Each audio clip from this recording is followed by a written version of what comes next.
there's a lot of time, especially now, that the film industry is not doing anything. And I have a lot of friends that are just like, we're just sitting here, like, I mean, because that's their whole livelihood, you know, that's what they do. And a lot of them are older, so it's like, they're not gonna, what are they gonna do, right? They're not gonna get a whole new job because this is their career, this is their life. Do you always have your next acting job lined up? I don't, and I think that's the reality of being an actor. And I think that's just also for people that are getting into this industry, that's just the reality you have to be. Whatever you wanna do, whether it's actor, director, like nothing is guaranteed. You know, I've worked on incredible films and massive franchises, and people are always think like, oh, you're killing it. It's like, yes, I'm doing a lot of really amazing and fun work. But at the same time, once your job is done, your job is done. And you're unemployed, just as anybody else is that works in the industry, right? And with the way things are, with a lot of productions going overseas, pretty much all the major IPs are in Europe now. It's like a lot of those jobs are kind of few and far between, especially for people that are in the union, right? Because there's a lot of non-union stuff happening, but in regards to production shooting union stuff here, and especially Los Angeles, there's not much. And I know they're working on that, and I hope we do get more productions back, because LA needs it desperately. We need the film industry here because there's so many people that rely on that film industry to live. But yeah, no, I don't. This is the first year that I've had jobs lined up, back to back to back to back, and I'm very, very grateful for that. But no, I don't always have that happen. And again, this is an amazing year, but next year it could be one job, maybe a job, maybe not a job. And it's one of those things. You truly, truly never know. And I think that's the life of an artist, right? But again, that's why we love what we do. Because when we do get that job or that opportunity, we're gonna put all of ourselves into it and create something hopefully beautiful that we love, that everybody that we worked with loves, and that audiences or whoever is seeing it loves, right? So. And how much do you look for work, or do you rely on an agent? I don't currently have an agent, which, I'm working on that because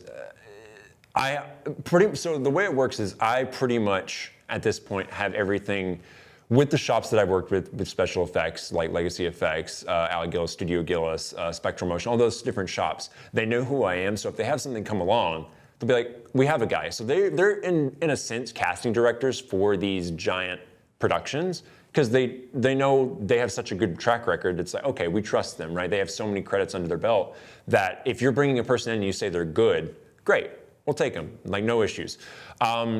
But there is a point too where it's like there are other things that I want to do, right? Like, because we talked about, I still want to do face roles, right? Like, but again, if my whole career ended up being just creatures or whatever it may be, I'm not upset about that because I'm still getting to be a part of some incredible, incredible things. And like I said, the amount of people that put the work in that goes into what I do specifically that don't get the recognition and the lights on them. There's so many amazing, talented people that I get to work with, that without them, I wouldn't be anything. I'd just be standing there, maybe in a green suit or something, right? And so that's, again, it's one of those things where I'm so grateful for them, because I basically did, in a sense, have an audition for them. And then when I got a call that basically changed my life, I said yes. And that took me to where I am now, right? Because I have worked for them multiple times. But no, I currently don't have a theatrical agent or a commercial agent. Wow. And all my work has literally come from just recommendations or people that know my work and have, pitched me scripts or things like that. So. That's awesome. Thank you. So you're your own sort of production company in a sense, but right do now, you check in with people? Mm-hmm. Do you check in with them? Do you just say, hey, I just want to let you know I'm free for the summer if you have anything? Yeah, it's nice because a lot of them I do work with throughout the years, so I'm constantly around, and I've done enough work with them now that I know that if something comes up, they're going to pitch me for it. type of thing. But it is also one of those things. I've learned a lot about the industry being my own, in a sense, agent and manager. Like I've dealt with executive producers, and well, not dealt with, and not in a bad way, but I've talked with and had conversations with executive producers, and I've done contract negotiations by myself. I've done all those type of things. I've learned a lot about contracts just because, if it's not in your contract, when you get to the end, you find out about things, right? And it's like, I've learned a lot of lessons about making sure certain things are in my contracts just because I've done it on my own, right? And so, but again, like I said, there is a point where I do want to have somebody in my corner because they are super helpful and beneficial because they do have access to other opportunities, but they also are there to take care of you and stand up for you, because you don't always want to be the person being like, hey, I know you guys hire me, but like, do you mind if I get a little bit more money or something like that? And it's like, I don't want to be the one to ask for that. Of course, like, it's nice to ask for those things because if you can get them, but I don't want to be the one to do that, because it's like, I'm there to be the actor, right? I'm there to be on set, and somebody else handles all the other stuff. But at the same time, I don't mind doing it either. I really enjoyed the process. That's why I think, like I said, the world of producing and executive producing, I would love that world because I love the management side of the thing, of the industry as well. Well, I think it's great though that you're not waiting. I think that's what sends a lot of people home, and maybe that's a bold statement on my part, but as people waiting around for someone to cast them. And I think it's so great that you're taking initiative, or that you're keeping in contact with the right people, because so many people wait for that agent, or they go on IMDb and they say, okay, well, I'm going to start mailing all these people and hopefully they'll pick me up. Nothing wrong with that. But I love that you're taking sort of your fate into your own hands. Thank you. Yeah, and I mean, again, people always ask me, how did I get where I'm at? And I say, I got lucky, but I also, I put in a lot of work to get, like, I'm not patting myself on the back, but I put in a lot of work to get where I'm at. Like, yes, I got a phone call that changed my life and gave me a commercial that went national and then international, and then that got me Alien. But I also, 3 years before that, on a background gig, met the people at Legacy Effects, got to know them, did good work, and one of them got my phone number, and 3 years later I get a phone call from one of the owners that got me in the door. That's so cool. And that's, and since then I've met other, of course, shops, and they've brought me onto other jobs, and that's how I've got on Superman and Smile 2 and Alien and a bunch of other stuff that hasn't come out yet. And hats off to you too, because being an extra, it's there's a protocol. We're taught not to approach and to only kind of speak when spoken to, things like that. So I don't know how all of that happened, but that's great that you were able to somehow be presentable enough, and that it doesn't always happen for everyone. Thank you. And I 100% recommend, when you get out of school, for the people that are watching this that are going to NYFA or film school or whatever it may be, like, if you can do background work, do it. Yeah. Do it. Like, it doesn't pay a lot. Don't focus on that. Like, if you can afford to do it, it is such a vital part of learning the industry, because when you get on a set as a hired actor, like, you'll be so much more comfortable. You'll be so much more comfortable because you'll know, what's this? Where am I? Okay, this is this. Because again, there's so much lingo on set, and there's just processes. Like, I got a note on the last job I was shooting just now, and it's funny because you don't think about this, but the AD was like, I love it when an actor knows where the camera is. Because I had to hit a mark, because they had it set a certain way for the focus to get me in frame. And we've cut, and she's like, I love it when an actor knows where the camera is. And it's like, yeah, but that makes sense being a part of the job. But again, if you don't have that experience, it's very easy to not, shout out to that chair. It's very easy to not, if you don't have that experience, it's very easy to go in and just be like, it can be very overwhelming because there's so many moving parts to a set. You've got the crew, you've got the grips, the gaffers, you've got costuming coming in, you've got the set deck going in and changing things, you've got director coming up to you and talking to you, you've got the DP saying, oh, can you sit in this shot for a second? You're trying to talk to your other actor potentially in the scene, or you're trying to get in the headspace. So there's so many little aspects that you're having to juggle while still also being an actor and doing your job, or whatever the job is, right? So I think the biggest thing I could say about what I've done and from where I started is if you can do background work, do background work, because it's so beneficial to learning how the industry works and learning how things work. And you never know who you'll meet or what could happen on a job on background. I've seen a lot of times where somebody gets pushed to being a featured extra, and that gets them their SAG eligibility. You never know. You truly never know. And because I'm tall, anytime I ever did, going back to the tall thing, every time I did background, I was put in a featured role because I stand out. Because they can't put me in the normal crowd because I stick out, which is a good thing and a bad thing. But every time I've done a background job, I've had a featured role where I'm featured on camera with one of the lead actors because I stand out or I look different or whatever it may be. So, I mean, the background I did for, again, with my height and my build, the background I did that I met Legacy was Mandalorian Season 2. I was in a Wookiee suit. I mean, I was on Star Wars. My third background gig ever was Star Wars. So cool. I'm a huge Star Wars fan. Sure. Like to get to walk onto an actual like fully practical made set on the back lot was like, whoa, this is Star Wars. That's crazy. There's the Mandalorian over there.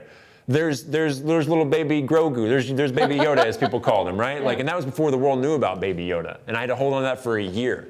There's Carl Weathers, who, you know, also passed away. Just an incredible actor and directed that episode. Like, so cool. Jon Favreau was there. Like, Dave Filoni, Star Wars, like, royalty and Marvel and everything else. Like, that's so cool. What happens when things get quiet? Quiet as in regards to work? Yeah.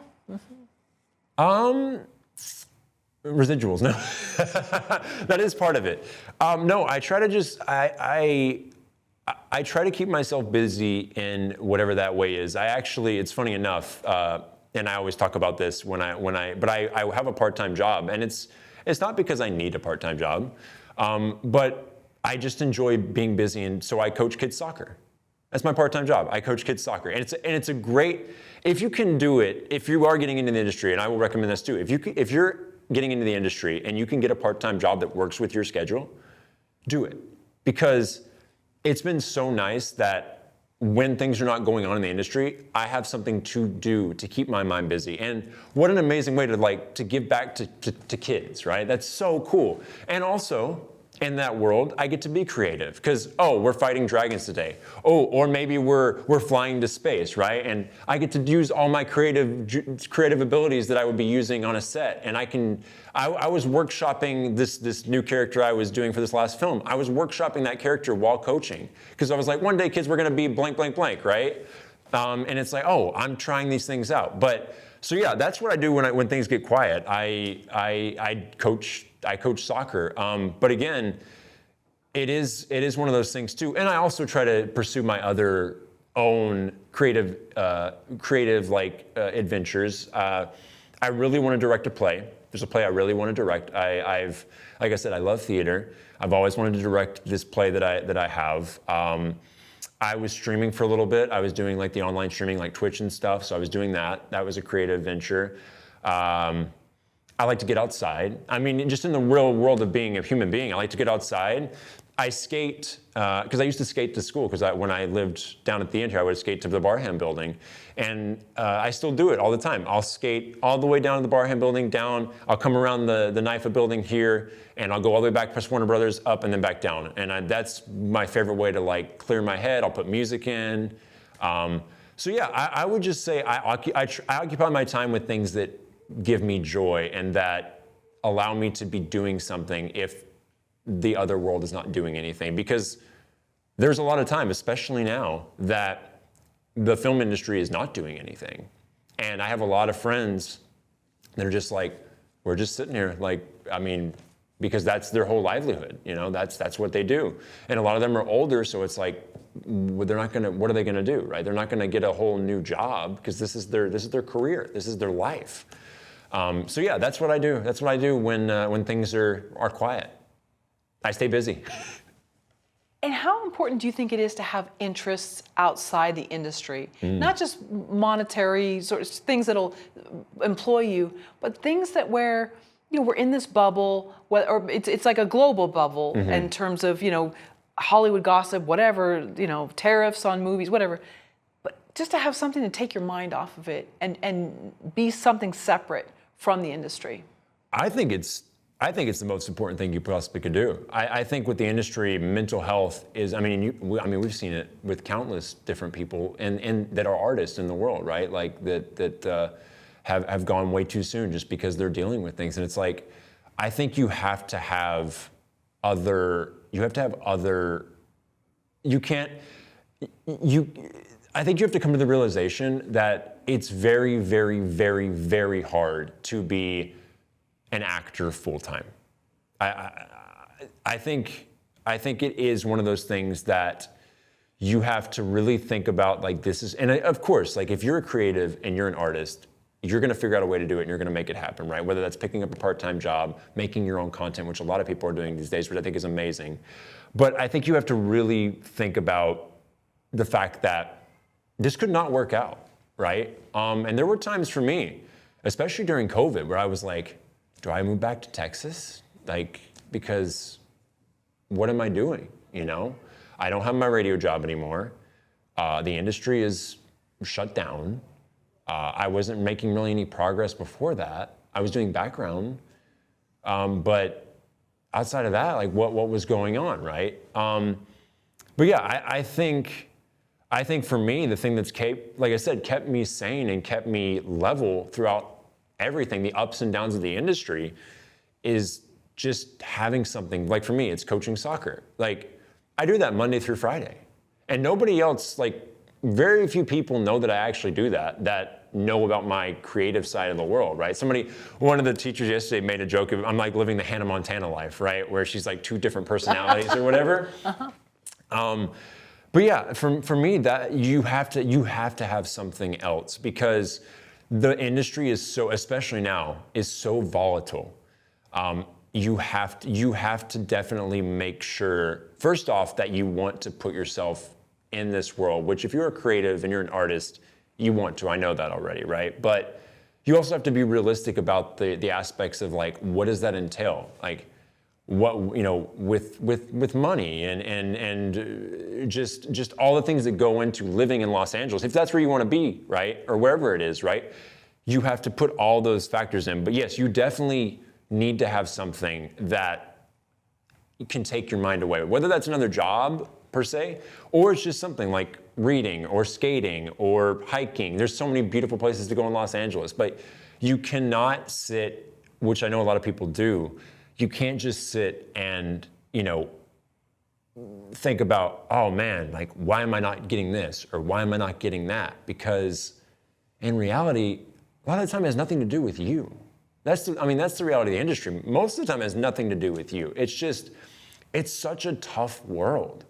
And I've had jobs. I mean, I am successful in what I've done, but I still want to keep working, and I know I need to keep working, right? I'm not well off and safe and all these things that people think come with just being an actor. Once you've booked a major motion picture or something, like I still have the same struggles everybody else has, right? Like, but it's something that you just really have to figure out if this is what you want to do and put yourself through. And I know a lot of people coming to NYFA and whatever film school it may be, it's like they're coming here to be. But as somebody in school that's been through this school and gone through the process and been in the industry and been a part of things, it's like, don't waste your time at the school. I mean, like not like waste your time like going there. I mean, like go there